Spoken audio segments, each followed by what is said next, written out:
Where your treasure is, there will your heart be also. God has given us unlimited treasures in His Word.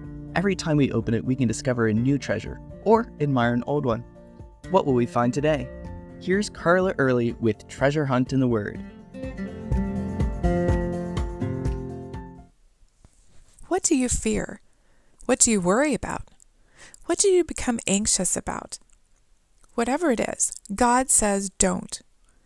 In Luke 12:32, Jesus says, "Do not fear, little flock, for it is your Father's good pleasure to give you the kingdom."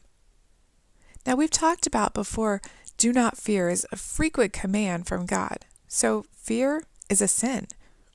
But Jesus doesn't just tell us not to fear. He gives us reasons why, and He gives us something to do instead. Let's look at this verse a little closer. Jesus is giving Luke's version of the Sermon on the Mount, so many of these concepts are also found in Matthew and other parts of Jesus' teachings.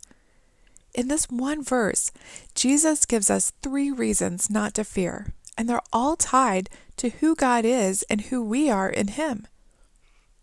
As I always say, if we know who God is, we have no reason to fear anything. So Jesus says, "Do not fear, little flock."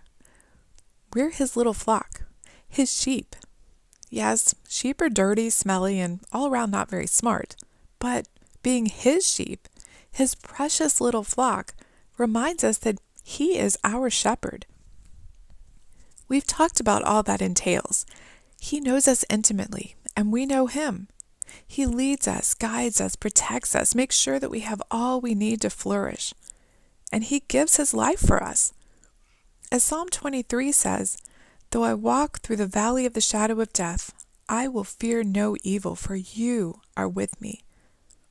We have no reason to fear because, as His little flock, our shepherd is always with us.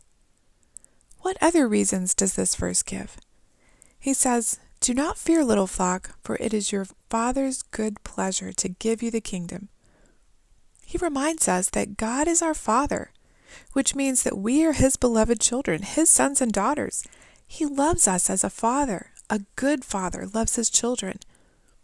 He wants what's best for us and works all things for our good. What a privilege to be His child.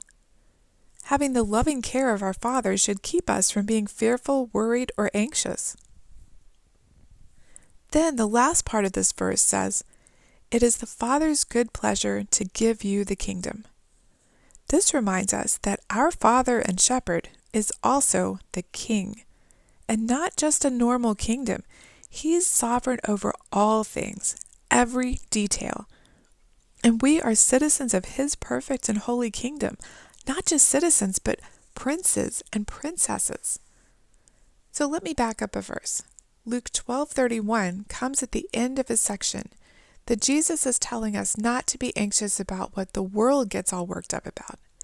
Instead, seek the kingdom of God, and all these things will be added to you. So instead of wasting our time on fear and worry, we should be focused on working for God's kingdom and just let Him take care of the rest. So what are you worried about today? What would it look like to hand that over to your shepherd, Father, and King, and focus on His kingdom today? You can contact us at treasurehuntintheword@gmail.com. We'd love to hear the treasures God has given you through His Word. You can listen to other episodes on our website, which you can find in the description below. Thank you for listening, and remember, where your treasure is, there will your heart be also.